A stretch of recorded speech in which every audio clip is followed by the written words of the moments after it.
The Greatsword in Monster Hunter Wilds is actually one of the best weapons, to the point where people say the developers secretly love this weapon a bit too much and will nerf and balance the game based on this weapon alone. It's not actually true, but rumors are like that will spread through the community regardless. This weapon is very slow, but it is super hard hitting, so you're going to see a bunch of big numbers when using it, which is just super satisfying. Your attacks have different charge levels, so you can actually see the more damage coming in when you do hits. You do have a lot of survivability as well, because you can block and do offset attacks, which is amazing. You'll use offset attacks to actually parry attacks. So when an enemy attacks you, you'll then parry that attack and then send them flying. It's amazing and incredible, and the feeling you get when you do this is just insane. It even has the focus mode like all the other weapons, and you can even use this to redirect certain attacks, giving you more control and movement, which is awesome. And you can even break wounds with your focus/perforate attack, which is also very satisfying because this allows you to go into your highest damage move. Now, like we said before, the attacks for the Greatsword are very slow moving, so as you can see here, it takes a while to actually put attacks out. Even if you just tap the buttons, you can see it still takes some time to get these attacks out. You're very slow when using the Greatsword, so you need to make sure you're actually in a position to hit the monster safely and dodge out of the way, or just move in general if you need to. You can actually use this weapon as kind of like a hit and run if you put the weapon away, then go for a hit, put it away again very quickly, and just keep getting some movement around the monster when it starts to attack. Now, if you pay attention, when I press triangle, you'll see the character starts to flash. Each attack will have 3 charge levels. The first charge level is white, the second is yellow, and the third one is red, as you can see here. So while we charge up, there's white, yellow, and red.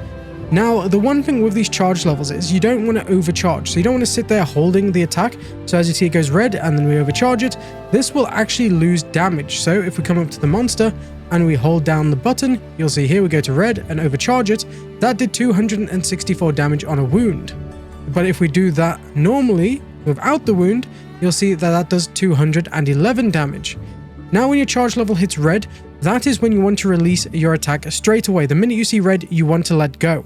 So you can see here, 1, 2, 3, instantly let go, 328 damage instead of the 211. Overcharging your attacks will weaken your damage, so you just do not want to do that. Now, with the Greatsword, you can also block by holding down R2, just like this. If an enemy attacks you as you block, you'll get something called a perfect guard, where you'll take no damage. But if you're just guarding and an enemy attacks you, you will take a little bit of damage, but not as much as you should have if you took the full brunt of the attack. So you can always just hold down guard, take a little bit of damage, or you can try to get yourself a perfect guard by timing the block fantastically. So you can actually do an offset attack, which is your parry attack, and you'll do this by holding down the triangle and circle buttons. You'll also get charge levels with this attack, but you do need to time it properly for the time the monster's attack. So as you can see here, we can charge it up, and as the monster comes swinging down, we hit, which is very cool. It's also very satisfying to do that. You will need to practice it, because obviously you will have to know when a monster's about to do a charge up attack to get the timings perfectly done. But if a monster attacks very quickly, it does struggle to get the timing right. You will just struggle if you're brand new to the weapon. Please, please, please do not feel bad if you're struggling to do an offset rising slash. It is going to take some time to get used to it, so just keep that in mind when using the weapon.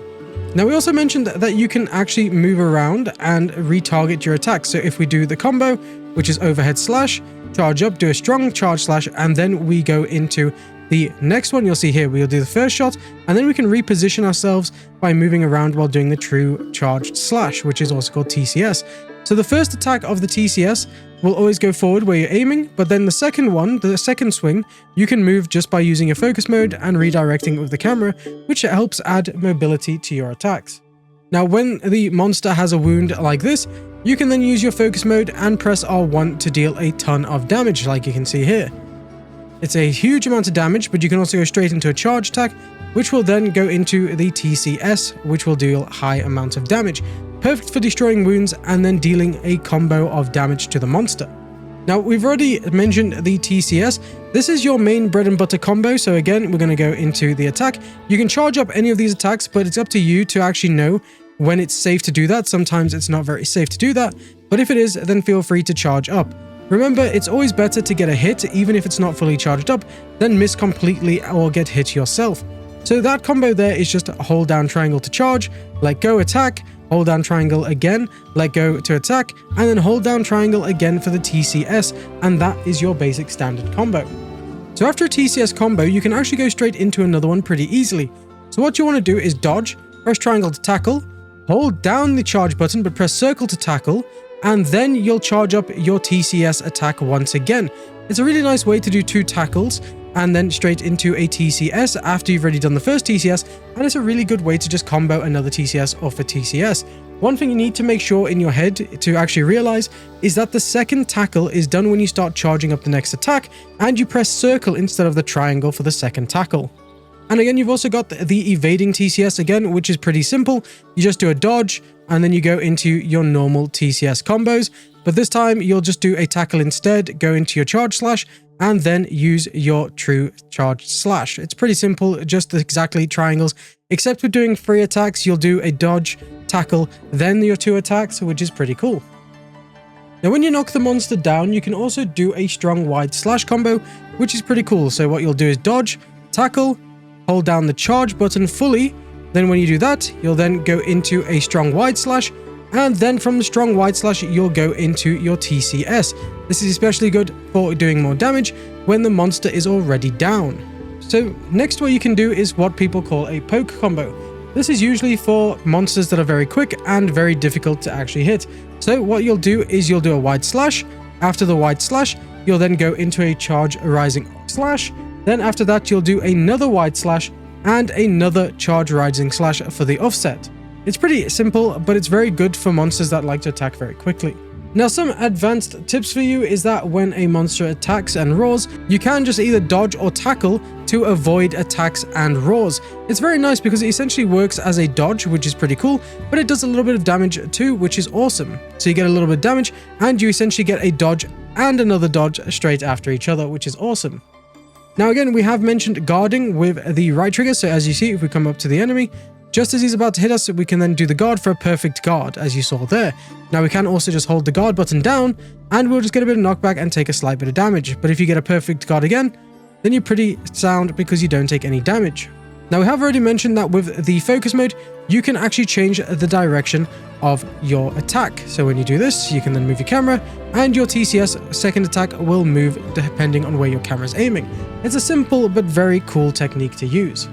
Now again, when a monster also has this weak spot, the wound, as you know, you can then just go straight into your focus slash perforate, and after that, you can then hold down the charge button to do a simple TCS already, which is very cool. And then we have another one here, so we could even go into another TCS as well, which would be awesome if this was a real monster. Now when it comes to armors and decorations, people are using a mix of armor at the end game, which is between like Guardian Fulgur Anjanath, Arkveld, and also Gore Magala. You are going to have to play through high rank a little bit to get to Gore Magala and Arkveld, but you will start getting the pieces for the Guardian Fulgur Anjanath very early on. Once you start hitting towards the end and getting those Arkveld pieces and Gore Magala pieces, you're going to be set for the end game until the new title updates drop. These are literally some of the best armor pieces in the game, so you definitely want to start farming them up, because even if you swap weapons, those other weapons are also probably going to start using Arkveld and Gore Magala pieces as well.